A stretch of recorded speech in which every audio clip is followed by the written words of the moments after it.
In my opinion, the most important aspect of the science fiction genre is its ability to comment on flaws that occur in our world today.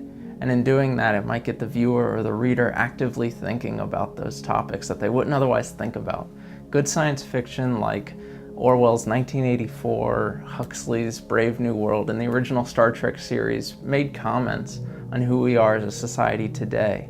And I think that served as the initial spark for what eventually became my short film Loss.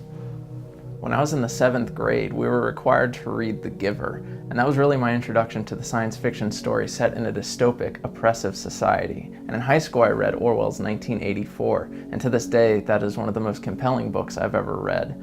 A story being able to make the statement that if we don't try to change this in our world today, then this might be the future that we're damning ourselves to, whether that change be political, religious, or dealing with the environment, or even psychology. Something about that I absolutely loved. But it wasn't until I saw films like The Conversation, The Lives of Others, and Minority Report, these stories that dealt with the main character who essentially works for the system, realizing how flawed that system is, that the idea for Loss really began to develop in my head.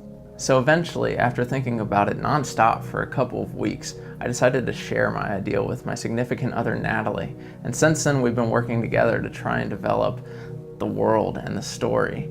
But it's proven to be a massive undertaking because despite the fact that the story is small, Nat and I felt it was important to have the world around the story be fully realized and fleshed out, because ultimately it does affect and influence the events that take place within the main story. So what was initially a simple idea turned out to be much larger than I could have anticipated. In the future, after years of countries warring with one another and billions of victims, the survivors feel weak and vulnerable, and they allow an organization that comes along called the Authority to rise to power because they promise to restore order to the world. And I think that relates to our society today, because it's not uncommon for people to support something they otherwise wouldn't because they feel afraid and vulnerable at the time. In our story, the Authority has been in control for quite some time. They've herded up what's left of society into apartment complexes and put them under surveillance. They control everything from politics and religion to what food you can eat and what you're allowed to do for entertainment.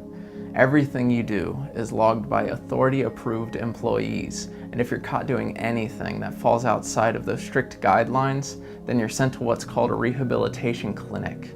It's a world that survives because of control, fear, and a false sense of what it means to be free.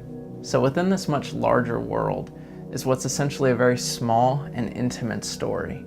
Our main character works for the Authority and is required to go to designated apartments on a weekly basis to investigate the apartment and interrogate its resident to make sure that they're living an Authority-approved lifestyle.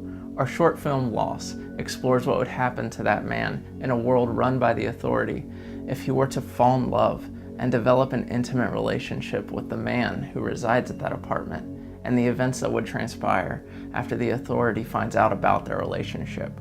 So at the core of this massive world is a very small, tense, and emotionally resonant story.